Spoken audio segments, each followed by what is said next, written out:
Good morning. तो हम लोग इन्वायरमेंटल साइंस के बारे में पढ़ेंगे। तो इन्वायरमेंटल साइंस में पहले इन्वायरमेंटल का इंट्रोडक्शन पढ़ लेते हैं कि इन्वायरमेंट का इंट्रोडक्शन क्या है और उसके परिचय के बारे में अच्छी तरह से जान लेते हैं। उसके बाद हम लोग उसके वास्तविक सिलेबस के बारे में पढ़ेंगे। तो इन्वायरमेंटल साइंस का डिफिनेशन क्या है? तो जीवन की परिस्थिति के समस्त तत्व या घटक मिलकर पर्यावरण अथवा वातावरण कहलाते हैं। The entire sum of the influential condition in which the organism live is the environmental। यानी परिस्थिति के वे समस्त तत्व या घटक, यानी घटक का मतलब होता है कि जो बायोटिक और एबायोटिक यानी जीवीय और अजीवीय जो कारक होते हैं उन्हीं को हम घटक कहते हैं, या वो जो है कारक कहलाते हैं। या घटक में से और भी जो जीवीय कारक हैं या अजीवीय कारक हैं उनमें भी कई श्रेणियां हैं, उसके बारे में हम लोग आगे चर्चा करेंगे। और अगला डिफिनेशन है प्रभावित दशाओं का संपूर्ण योग जिसमें जीव रहते हैं पर्यावरण है। प्रभावित दशाएं यानी कि जो हम जिस वातावरण में रहते हैं उस वातावरण में प्रभावित दशाएं यानी आसपास का वे क्षेत्र जो हमारे जीवन पे को इफेक्ट करता है उसे हम पर्यावरण कहते हैं। The totally sum of effective condition in which organism live is called environment। तो ये इन्वायरमेंट साइंस का इन्वायरमेंट यानी पर्यावरण, परितः यानी परितः का मतलब होता है चारों तरफ, यानी हमारे जो चारों तरफ का क्षेत्र है जिस कंडीशन में हम रहते हैं वो है पर्या। वर्ण का मतलब है और यानी घिरा हुआ क्षेत्र, यानी वह घिरा हुआ क्षेत्र जिस क्षेत्र में हम रहते हैं उसे हम कहते हैं पर्यावरण, यानी हमारे आसपास का वही पर्यावरण है। तो आगे चलकर इसमें हम ये लोग इकोलॉजी के बारे में पढ़ेंगे। और इसके तो ब्रह्मांड के समस्त जीवों के समुचित वृद्धि एवं विकास एवं रख रखाव एवं सुव्यवस्थित जीवन चक्र को चलाने के लिए संतुलित पर्यावरण की आवश्यकता पड़ती है। पर्यावरण का तात्पर्य भूतल के समस्त भौतिक प्रभावों जैसे ताप, वायु, जल पदार्थों के संगठन के भिन्नताओं तथा जैविक कारकों के मृदा, पहाड़, जल, स्थल, वायु अतिरिक्त समस्त जीव भी पर्यावरण के अंग होते हैं। दूसरे शब्दों में प्रकृति के अंतर्गत जो कुछ भी हमें दिखाई पड़ता है वो वातावरण है, अर्थात तो वायु, मृदा, पहाड़, समुद्र, पेड़, जीव जंतु आदि सम्मिलित रूप से पर्यावरण की रचना करते हैं। पर्यावरण जैव जगत का नियामकांकन है जिसमें पृथ्वी को जीवित जगत या लाइव अर्थ का गौरव प्रदान किया है। स्पष्ट है कि पृथ्वी पर व्यापक पर्यावरण प्रकृति का सर्वश्रेष्ठ वरदान है। कोई भी जीव अपने पर्यावरण से अलग जीवन यापन नहीं कर सकता।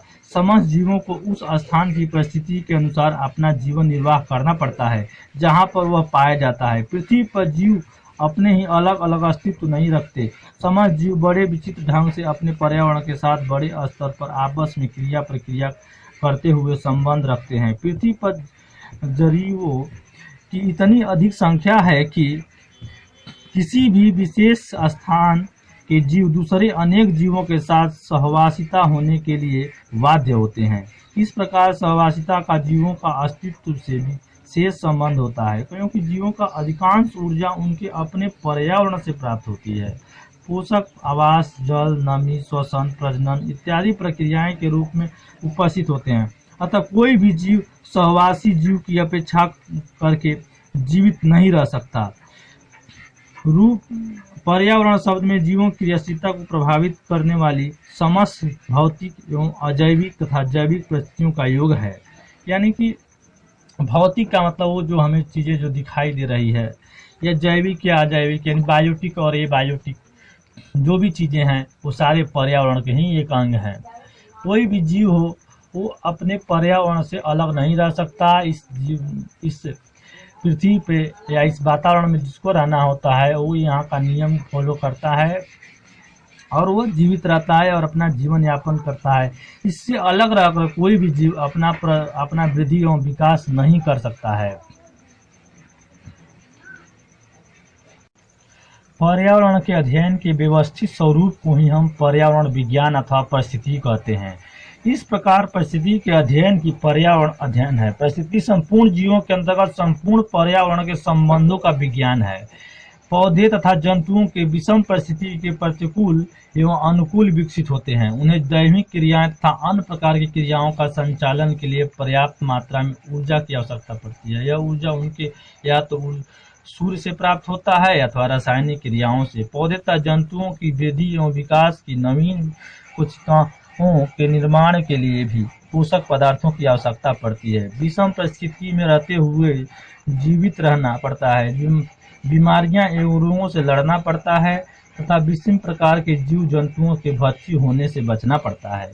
अगली पीढ़ी को चलाने के लिए प्रजनन करना पड़ता है। यदि कारण है कि परिस्थिति के अंतर्गत हमें उपरोक्त सभी पहलुओं पर विचार करना आवश्यक होता है।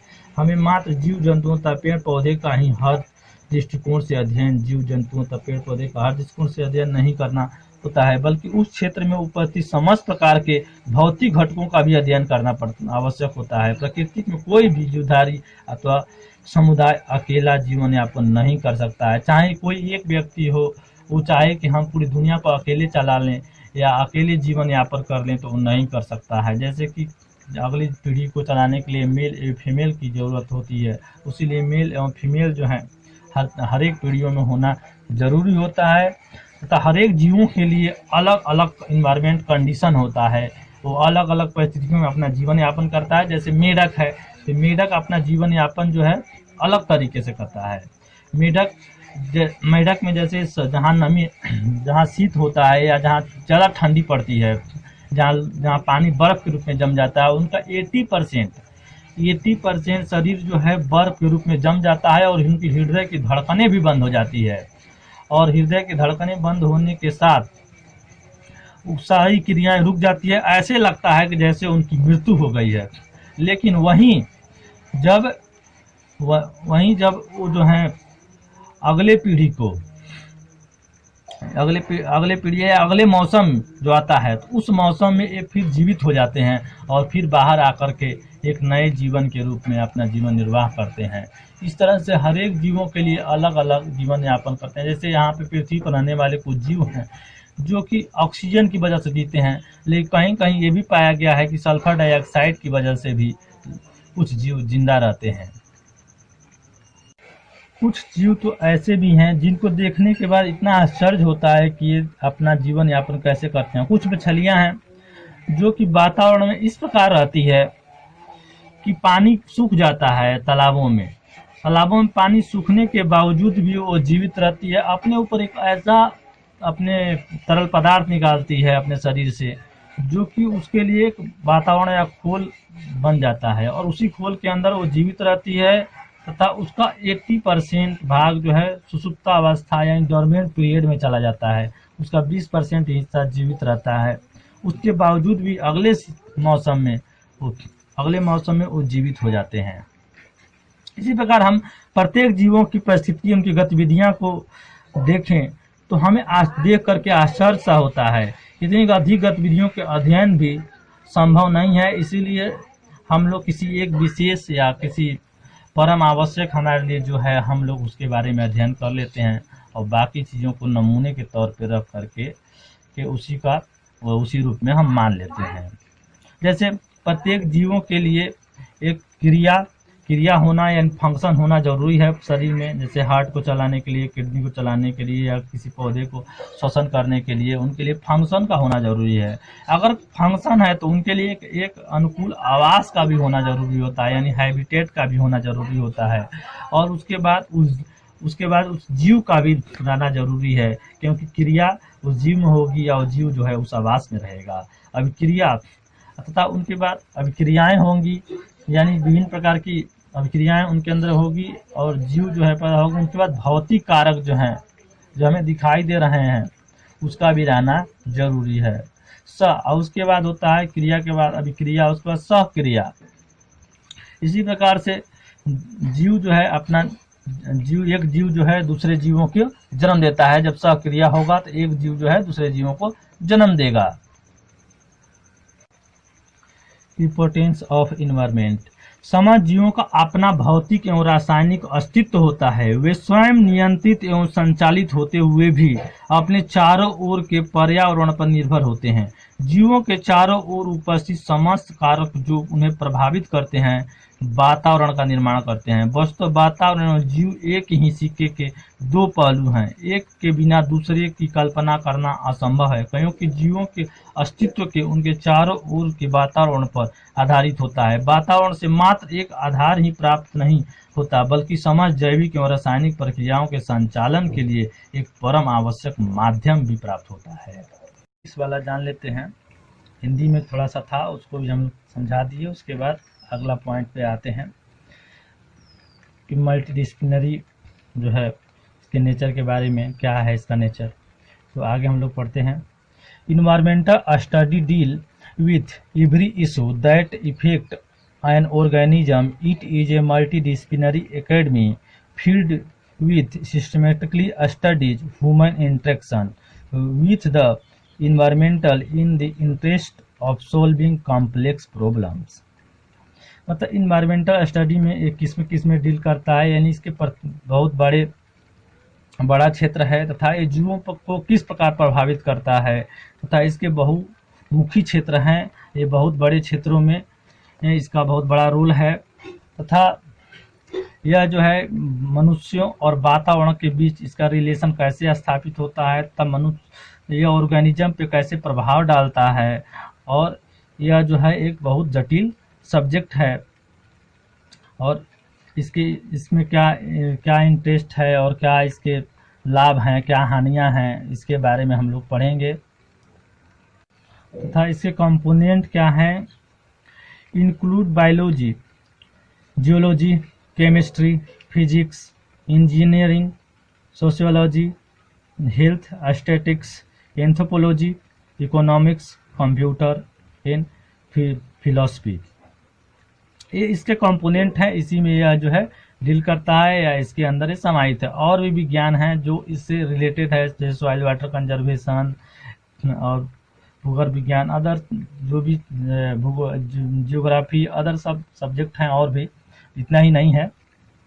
आगे हम लोग पढ़ते हैं। The scope of environmental study is very wide and it deal with many areas like. पहला पॉइंट है इसमें कंजर्वेशन ऑफ नेचुरल रिसोर्स, यानी ऊपर वाले जो पॉइंट है पहला, उसका मतलब है कि यह एक बहुत बड़ा क्षेत्र है जो बड़े क्षेत्र को प्रभावित करता है।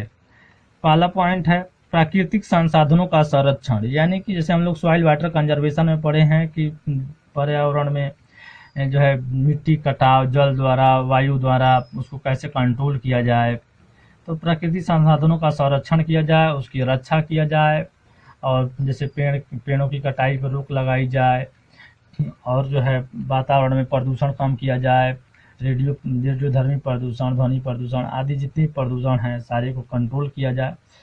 और दूसरा पॉइंट है इकोलॉजिकल एस्पेक्ट्स, यानी पारिस्थितिकी पहलू, यानी परिस्थिति के क्या क्या पहलू हैं, इकोलॉजी के क्या क्या पहलू हैं, उसके बारे में अध्ययन करते हैं। तीसरा पॉइंट है pollution of the surrounding natural resource, यानी आसपास के प्राकृतिक संसाधनों का प्रदूषण, यानी आसपास के जो हम जिस क्षेत्र में रहते हैं, जैसे हमारे सुप्रीम कोर्ट से आदेश है कि हम अपनी स्वच्छता की मंगलमय की कामना कर सकते हैं, अगर अगल बगल कोई प्रदूषण वाला चीज़ लगाई जाती है तो उसके खिलाफ हम कंप्लेन कर सकते हैं, या हमारा ये सिस्टम है कि हम जो है उसको साफ़ सुथरा रखें। जैसे भारत में इस समय स्वच्छता अभियान चला था। उसके बाद आगे अगला पॉइंट है चौथा कंट्रोलिंग द पॉल्यूशन, यानी प्रदूषण को नियंत्रण कैसे किया जाए। प्रदूषण को नियंत्रित करने के लिए हम ऐसा कुछ करें जिससे कि प्रदूषण नियंत्रित हो जाए, जितना हो सके हमसे उसको हम कंट्रोल करें। ये इसके क्षेत्र हैं। Social issue connected to it, यानी इससे जुड़ा हुआ सामाजिक मुद्दा। प्रत्येक परिस्थिति पहलू से सामाजिक मुद्दा जुड़ा होता है। जैसे चिपको आंदोलन चलाया गया, जैसे पेड़ों को काटा जाता था, लोग चिपक जाते थे पेड़ों से। इस प्रकार के बहुत से इशू होते हैं जो कि समाज से रिलेटेड होते हैं। समाज में कुछ प्रथाएं होती है कि एक पेड़ लगाया जाए, या एक पेड़ पर पीपल हो या बर हो, इसका एक पौधा लगाने से 1000 लड़कियों की शादी के बराबर होता है। इस तरह का कुछ मान्यताएं हैं। तो सोशल इशू भी होता है। इम्पैक्ट, छठवां पॉइंट है impact of human population on the environment, यानी पर्यावरण पर मानव आबादी का प्रभाव क्या पड़ता है। आजकल आप लोग जानते हैं कि यहाँ पे आबादी जो है प्रतिदिन बढ़ती जा रही है, जिस कारण से हम जो है प्राकृतिक संसाधनों का इतना दोहन करते जा रहे हैं कि एक दिन ऐसा आएगा जो प्राकृतिक संसाधन नष्ट हो जाएंगे। इसीलिए हमको अगली पीढ़ी को चलाने के लिए प्रकृति से जो है अपनी जनसंख्या को नियंत्रण करना होगा, ताकि हम अगली पीढ़ी को कुछ दे सकें। Our daily life are linked with our surrounding and inevitably affect them. Our dependence of natural is so great that we cannot continue to live without protecting the earth is environmental resource। यानी हम अपने daily life में इतना अपने वातावरण के चारों तरफ से इतना घिर चुके हैं कि हम जो है इसके बिना, पर्यावरण के बिना अपनी कल्पना नहीं कर सकते। और दिन पर दिन हम जो हैं ये अपने वातावरण के ऊपर इतना निर्भर हो गए हैं कि हम जो है उसके पर्यावरण के सारे स्रोतों को नष्ट करते जा रहे हैं। तो उसके रिसोर्सों को के बिना अपना जीवन यापन की कल्पना नहीं कर सकते हैं। अगला पॉइंट है the industrial development and intensive agriculture that provide the goods for our increasingly consumer originated society, use of large amount of natural resources such as water, mineral, petroleum products, woods, its। आजकल जो है industry development जो हो रहा है उस और गहन कृषि जो हो रही है उसके लिए हमें गुड्स यानी वस्तुओं की ज़रूरत होती है प्रोवाइड कराने के लिए। इसलिए हम लगातार इंडस्ट्रियों का निर्माण करते जा रहे हैं और दिन पर दिन हम जो है इसका बहुत अधिक लार्ज पैमाने पे इसका इस्तेमाल कर रहे हैं, जो दिन पर दिन इसके रिसोर्स जो हैं घटते जा रहे हैं। और इसके द्वारा जो इंडस्ट्री के द्वारा जो प्राप्त होने वाली चीज़ें हैं, वाटर है जैसे पानी है, जैसे वाटर, मिनरल, पेट्रोलियम प्रोडक्ट्स और अदर मतलब लकड़ियाँ, अदर चीज़ें जो हमको प्रोवाइड होती है, इसको हम लगातार दोहन करते जा रहे हैं, इंडस्ट्री बनाते जा रहे हैं तथा इसकी जो है इसकी पूरी क्षमता को नष्ट करते जा रहे हैं। तो हमको ऐसे करना है कि इसको हमको बचाना है। नेचुरल रिसोर्स क्या है? A natural resource is what people can use which comes from natural environments. Example of natural resource are air, water, woods, oil, wind energy, natural gas, iron and coals. जो हमको प्राकृतिक द्वारा जो मिलता है, यानी नेचर के द्वारा जो हमको प्रदान किया गया है, वो नेचुरल रिसोर्स आते हैं जिसका हम उपयोग करते हैं। जैसे कि हवा है, पानी है, लकड़ी है, तेल है और विंड एनर्जी यानी कि पवन ऊर्जा, और नेचुरल गैस प्राकृतिक गैसें, और लोहा और कोल आदि। ये सब चीज़ें हमें नेचर से प्रदान की जाती है, जो हम आर्टिफिशियल रूप से नहीं बना सकते। जैसा कि आप लोग जानते हैं कि मनुष्य किसी चीज़ का ना ही निर्माण कर सकता है और ना ही किसी चीज़ का वो विनाश कर सकता है, बस एक रूप से दूसरे रूप में उसको परिवर्तन कर सकता है। तो नेचुरल रिसोर्सेज जो हमको नेचर से प्रदान की जाती है, जो हम आर्टिफिशियल रूप से नहीं बनाते हैं, जो हमको नेचर प्रदान करता है, उसी को हम नेचुरल रिसोर्स कहते हैं। उसके बाद आता है रिन्यूएबल रिसोर्स, यानी कि वे रिसोर्स जो हमको दोबारा रीजनरेट हम कर सकें, यानी जिसको दोबारा हम उत्पन्न कर सकें, जो बहुत बड़े पैमाने पर उपस्थित होते हैं, जिनको खत्म करना नामुमकिन होता है, तथा ये अपने आप अपना अस्तित्व वापस ला देते हैं। यानी अपना जितनी अमाउंट में होता है उसका अमाउंट उतना तुरंत पूर्ति हो जाती है, वो है रिन्यूएबल रिसोर्स। यानी इसकी वृद्धि इसका हमेशा पूर्ति होता रहता है, जिसको हम हिंदी में नवीकरणीय संसाधन भी कहते हैं। यानी जिसका जो नया नया पदार्थ जो है उस रूप में, जैसे हवा है, हवा कम होती है फिर वापस वो आ जाता है, यानी उतना निर्माण हो जाता है। जैसे सूर्य की रोशनी है, सूर्य जलता रहता है, उसके बावजूद भी जो है उतनी एनर्जी फिर जो है ऐड हो जाती है।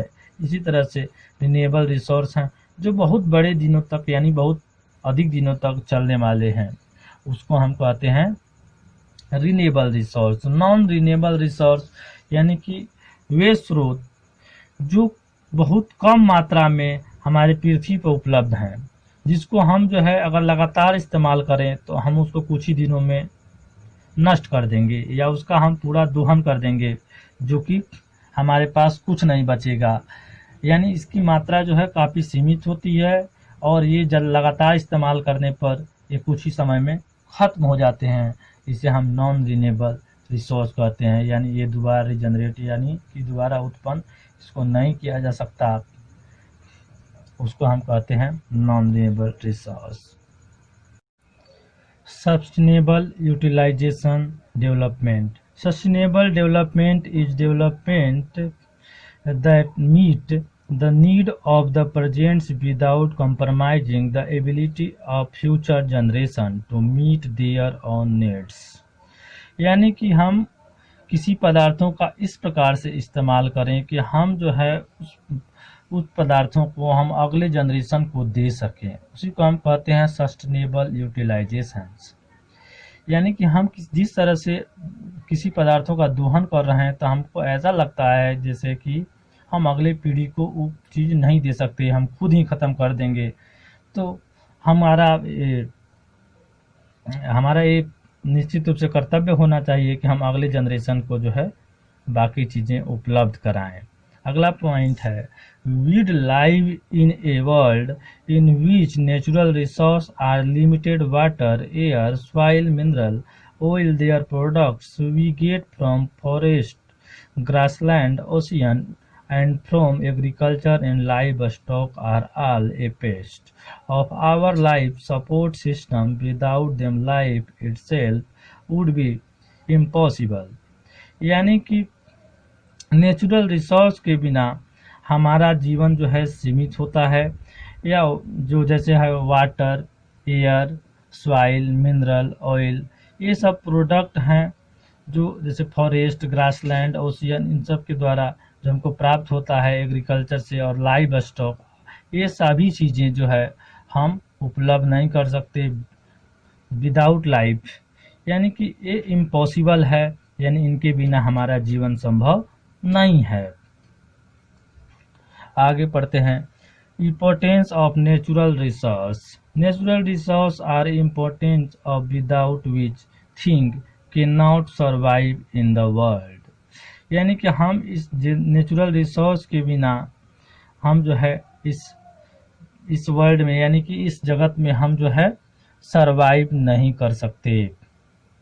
दूसरा पॉइंट है every sector of the natural economic like agriculture, industrial, transport, commercial, यानी कि जो इंडस्ट्रियल सेक्टर है उसके द्वारा इकोनॉमिक और एग्रीकल्चर आदि चीज़ें जो है इसके ऊपर निर्भर करती है, उसको देखते हुए हम जो है प्रत्येक सेक्टर का इस्तेमाल करें। और